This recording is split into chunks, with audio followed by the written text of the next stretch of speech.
Ikaw, ano ba ang nagustuhan mo kay BBM? Naku ho, my goodness!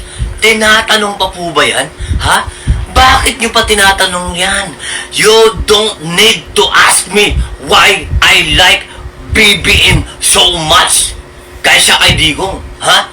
Kaysa kay Digong, mas gusto ko yung presidente ngayon na si BBM dahil kasama ako sa 31M na na bumoto.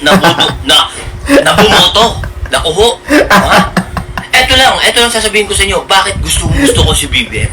Kasi ho, si BBM ho, ha? At si Tatay Digong, si Digong dati yung presidente siya, eto ang itsura ko.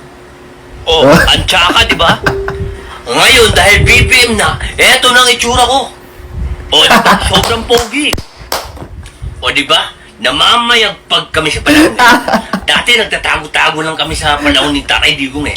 Ngayon, pwede na kaming lungadlan ulit at pwede na kaming mag-abang-abang sa eskinita. Noong panahon ni Tatay Digong, nakatago kami lahat.